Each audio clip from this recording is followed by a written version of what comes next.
شاہد خان عباسی صاحب، آپ کے جو ناقدین ہیں وہ کہتے ہیں کہ آپ جو ہیں اپنی سیاست بھی نہیں کر پا رہے، بیانیہ خان کا پروموٹ کرتے ہیں آپ، تو ایسا ہی کرنا تو پی ٹی آئی جوائن کر لیتے. میرے ناقدین کی بڑی مہربانی ہے کہ مجھے وہ ایسی تنقید کرتے ہیں. میں اس سے بہتر تھا کہتے پی ٹی آئی میں آ جاتے. میں نے پوری زندگی آئین کی بات کی ہے اور قانون کی بات کی ہے. اگر یہ بیانیہ عمران خان کا ہے تو میں بیانیہ کے ساتھ ہوں. یہ بیانیہ نواز شریف صاحب کا ہے تو اس کے ساتھ ہوں. یہ بیانیہ زرداری صاحب کا ہے تو اس کے ساتھ ہوں. میں جتنی شاید تنقید، آبجیکٹو تنقید، جتنی میں عمران خان صاحب کی جو پی ٹی آئی کرتا ہوں شاید کوئی بھی نہیں کرتا. میں گالی نہیں نکالتا، لیکن میں ہر روز کہتا ہوں کہ وہ ان کی حکومتیں ناکام حکومتیں تھیں، کرپٹ حکومتیں تھیں. آج بھی ان کے پاس حکومت ہے کے پی کے اندر، وہ کیوں نہیں حکومت کرتے؟ وہ اپوزیشن میں رول کیوں نہیں ادا کرتے اسمبلی کے اندر؟ اسمبلی کے اندر یہ طریقہ ہوتا ہے. آپ ایک جماعت اگر یہ اپنا ایک نکاتی ایجنڈا رکھ لے کہ ہمارا کام عمران خان کو جیل سے نکالنا ہے، یہ سیاست نہیں ہوتی.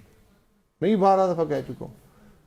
تو میں اپنی جو میری سوچ ہے وہ اس کے مطابق آپ چل اس کے رہے ہیں. مطابق بات کرتا ہوں. میاں نواز شریف صاحب کو بڑی طویل رفاقت رہی ہے، آپ کے والد محترم بھی رہے ان کے رفیق، تو یہ وجہ کیا بنی؟ کچھ وجہات ہم بیان کرتے ہیں لیکن سالڈ اصل حقیقی وجہ کیا تھی جس کی وجہ سے یہ راستے ہمیشہ کے لیے کیا جدا ہو گئے ہیں؟ وجہ دیکھیں، وجہ سیاست میں بدقسمتی سے آپ کی تعلقات اور سیاست جڑی ہوتی ہے. تو میں جتنا عرصہ ان کے ساتھ رہا ہوں شاید کوئی اور شخص نہیں نہ رہا ہو، اور میں مشکل وقت میں ان کا ساتھی تھا. بالکل ایسے ہی ہے. ٹھیک ہے، جب وہ 13 سازش کیس اس دور سے ہم دیکھتے آ رہے ہیں. میں باقی وہ سب کے حقائق جانتا ہوں کہ کیا حقیقت تھی اور کیا نہیں تھی، کون کہاں تھا اور کیا کر رہا تھا. اور یہ میاں صاحب بھی جانتے ہیں کہ 12 اکتوبر 99 کو کتنے لوگ ان کے ساتھ تھے اور کتنے لوگ کھڑے رہے. وہ بات اپنی جگہ پر ہے. سیاست ایک مقصد کے لیے ہوتی ہے. ہم اپوزیشن، ہم نے حکومت کی، ہم نے اپوزیشن بھی کی، اور اس کا ایک نقطہ تھا کہ ووٹ کو عزت دو، قانون کی حکمرانی، آئین کی بالادستی. اس پر ہم چل رہے تھے.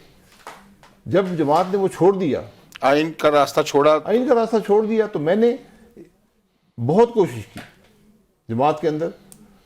میاں صاحب سے میں نے بہت سی ملاقاتیں کی اور میں نے کو یہی بتانے کی کوشش کی کہ یہ ہمارے لیے بڑا منفی ثابت ہوگا اور ملک کے لیے بھی منفی ثابت ہوگا. بہرحال ان کا اپنا ایک راستہ تھا، ان کا فیصلہ ہے. میں نے کو یہ بتا دیا تقریباً 23 کے شروع میں کہ میں پارٹی کی طرف سے الیکشن نہیں لڑ سکوں گا. یہ میرا فیصلہ تھا. نہیں، بڑے لوگ چھوڑ کے گئے. چوہے نثار علی خان صاحب گئے، سردار مختاب خان گئے. آپ بہت بڑا نام ہے، سابق وزیر اعظم رہے. کوئی وجہ تو ہوگی، کوئی خامی تو ہوگی جس کی وجہ سے یہ لوگ چھوڑ کے گئے. لیکن یہ سارے جو لوگ چھوڑ کے گئے نا وہ چلے گمراہی میں گئے ہیں، یہ فیکٹ ہے. نہیں، وہ دیکھیں جہاں بھی آپ چلے جائیں نا، بات یہ ہے کہ آپ تو اصول پہ کھڑے ہیں نا. ٹھیک ہے. میں آج بھی میں اس بات میں اللہ کا شکر ادا کرتا ہوں ہر روز کہ اللہ تعالیٰ مجھے یہ ہمت دی کہ میں فیصلہ کر سکوں. میں نے کبھی جماعت چھوڑنے کا سوچا نہیں تھا. یہ ہمارے لیے بڑی حیران کن خبر تھی. لیکن ایک ایسی بات تھی کہ میں اس پہ نہیں کھڑا ہو سکتا تھا. اور آج کم از کم کچھ اس سے عزت حاصل ہوئی ہے. لوگ عزت کرتے ہیں کہ آپ اصولوں پر کھڑے رہے، اور کم از کم تاریخ کے صحیح سمت میں کھڑا ہوں.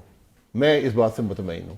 اور آپ کے پارٹی لیڈر تحریک کی غلط سمت میں کھڑے ہیں جو پارٹی چھوڑ کے آ رہے ہیں. جی، آج مسلم لیگ نون جو ہے وہ تاریخ کی غلط سمت پہ ہے. اور سر اگر آپ کے مطابق وہ آئین پر دوبارہ عملداری شروع کرتے ہیں اور تاریخ کی درست سمت پر آ جاتے ہیں اور نواز شریف دوبارہ آپ کی طرف دیکھتے ہیں تو پھر کوئی واپسی کا راستہ ہے؟ نہیں، میں اپنی جماعت ہے، میں اس جماعت میں کام کر رہا ہوں. تو اگر ہم وہ صحیح سمت میں چلتے ہیں ان کے ساتھ چل لیں گے.